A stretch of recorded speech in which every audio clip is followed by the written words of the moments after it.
All right, I recently got done shooting Steel Challenge a total of 20 times, not all in one day.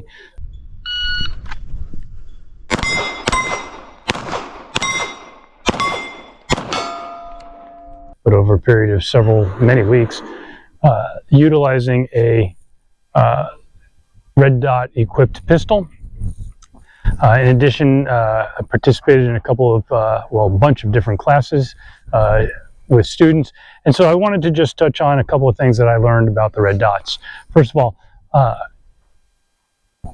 I know that there's a ton of good quality red dots out there. I personally have decided that there's only two brands that I would utilize, the Trijicon or the Holosun. I know there's a bunch of other ones out there that are worthwhile, but for me it's the Trijicon, either the RMR or the SRO, that would be my first choice, or the Holosun for something that's a little more compact. But I have not yet seen a Trijicon or Holosun red dot sight go down. I'm sure they can, but I haven't seen it.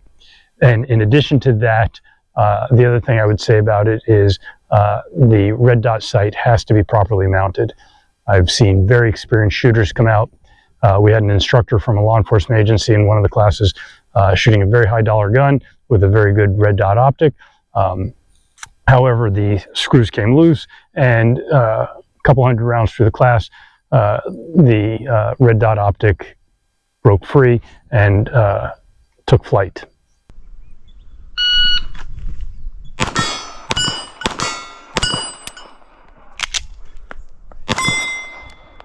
So buy a high quality red dot optic and mount it properly.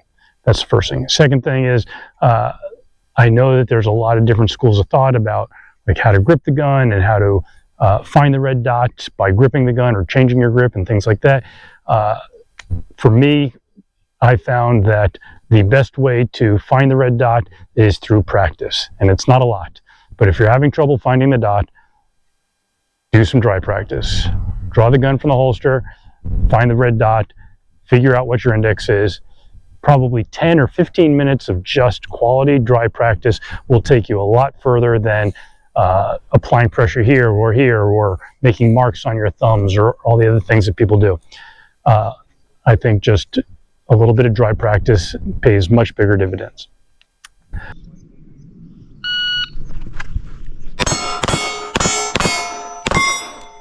Number three, the red dot doesn't cure your shooting problems. It's easier to align, or I should say to sight with a red dot, but if you have a crappy trigger press, the red dot doesn't fix it. And if you have any kind of anxiety about the trigger press, like, hey, my sight's on target, press now, the red dot really makes it worse, because you're trying to snatch that shot while the red dot's in the perfect place. So the red dot doesn't fix shooter problems. It just makes sighting a little bit easier, or a lot easier.